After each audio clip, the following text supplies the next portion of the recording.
All right, Keenah Armitage, welcome to the I wish somebody would have told me that virtual summit. Very excited to have you here for many reasons. Uh, but I would love for you, before I spin, but I'd love for you to tell our viewer, our listener, a little bit about you, your zone of genius. Please explain, what is it that you do now? Yes, well, first of all, I want to say thank you so much for having me here. I absolutely love and adore you, and I am so grateful for all that you have done for me. So it's an honor to be here. And I consider my zone of genius, I'm a business and mindset coach. I work specifically with artists and creatives in the performing arts industry. But my zone of genius really is waking artists up to the truth of who they really are. You know, um, I believe that when artists own the truth of who they really are as masterful, talented artists, then they can reclaim their artistry and take back their personal power so that they can obviously book more meaningful work, have greater impact in their life, make a lot more money, do life on their terms and with purpose. And so that's really what I do. I love it. And in your opinion, why does this matter, this work that you do?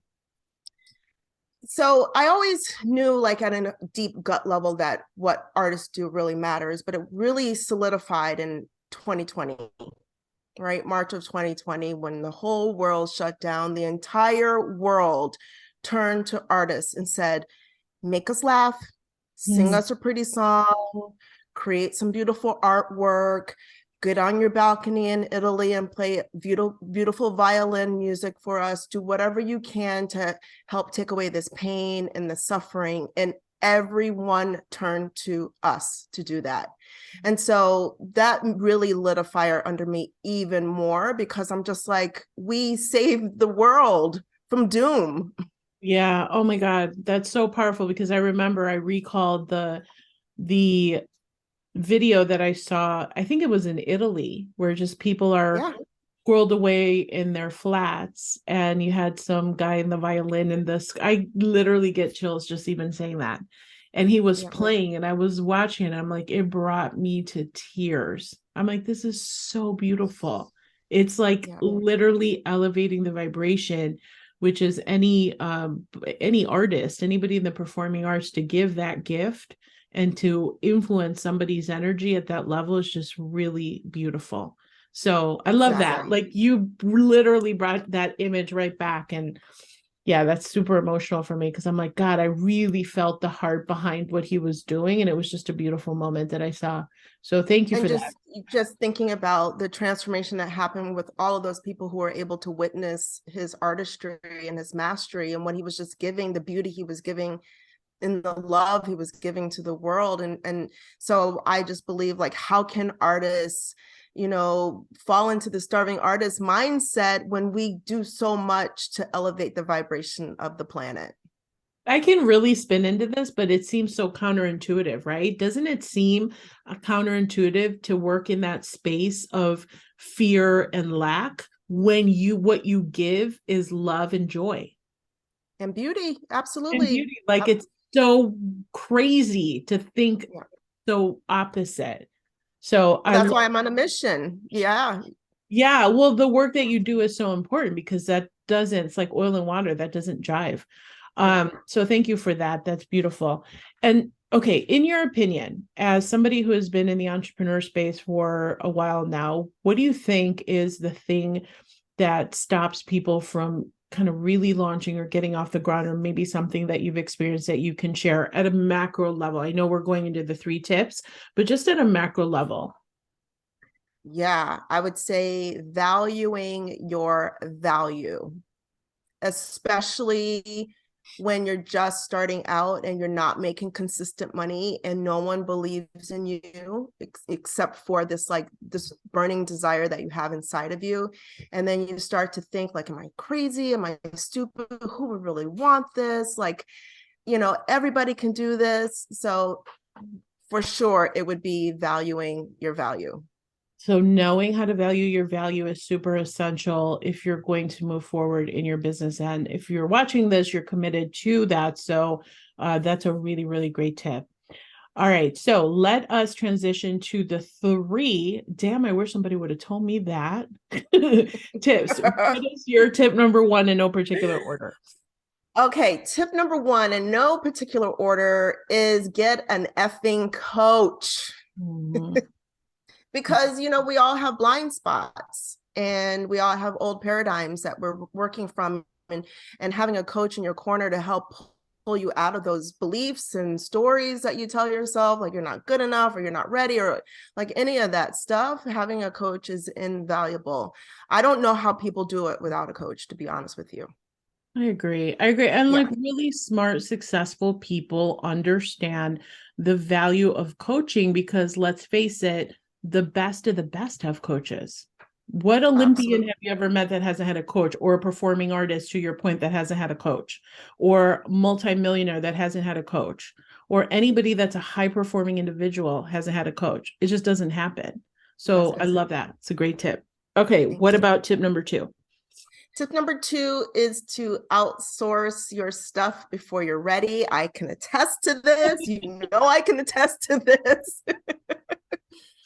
You know, it was really interesting for me because I feel like what I bring to my company is obviously very important and essential, but what I do is such a small part of the total pie.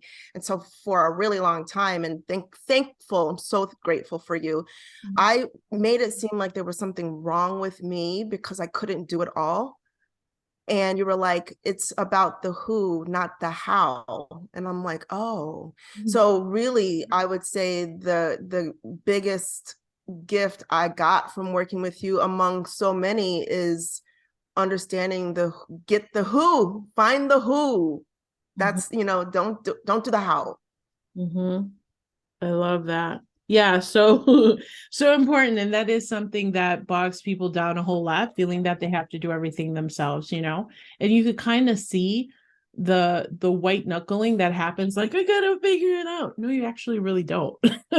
You actually really don't have to figure it out. It's important that you stay in your zone of genius, which is really important.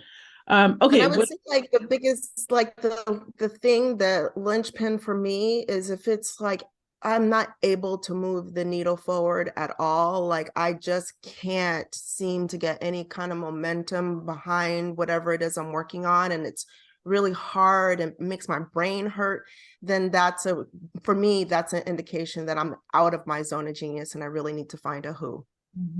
I love it. Great tip and great awareness that comes when you understand that for sure.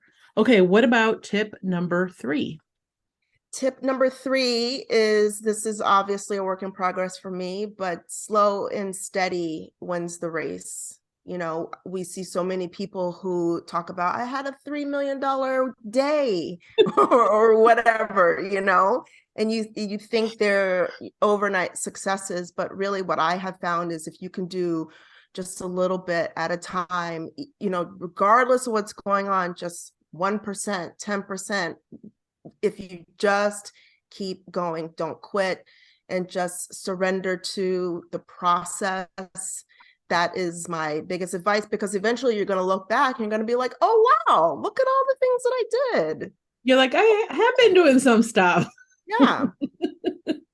That is so true. And I love that whole idea. Actually, I heard a really great statistic that I was like, oh my God, this is so magical. Here it is. I wrote it on my board. Only 2% of women in business, 2% of women in business or as a corporate career earn over $1 million a year. Wow. So 2%. So here's the real talk about that is that people are saying like, I made $3 million in the launch. You're like, statistically, can all of you be making that much? So much of that is such hyperbole, and that's the thing. It's like, don't compare, right? Is a really big one, and it's about having your business your way, right? Like Yeah. the experience that you're developing for yourself that works for you. And I know that we've worked on that for you, and really valuing not only your value, but your values, right? The values in which you operate, which has been a really big one for you this year. So that's awesome. I love it. Okay, so I'm just going to recap. Number one is get an effing coach. Make sure it's an effing coach, not just a coach. Not just a coach, an effing coach. Number two, outsource before you're ready, finding the who. And then number three is slow and steady wins the race. So that is awesome. I love it. I love these tips because they're real practical. And I always say, if you have that awareness, you can never go back to the way of thinking of what was because you have that awareness. So there you have it. These 3 tips from Keenah Armitage helps to build the awareness, the entrepreneurial mindset to help you position to profit. So Kina, how do people get in touch with you, find out more about your work? Well, you can always find me on Instagram. I am at Keenah Armitage, all one word. You can find me on my soon to be released YouTube channel. My handle is at Kina, that's Keenah. And you can always reach out to me via my website at hello@kina.com. I love it. Okay, I tripped out when she's like, oh yeah, my website's Kina.com. Like, what? Like, share? You just go by one name. So Keenah.com, Kina.com. Thank you so much for sharing your brilliance. I adore you. I believe with my whole heart that your work is so needed in the world and so important. So thank you for sharing your gifts. Thank you, Patty. It's been a pleasure. Thank you.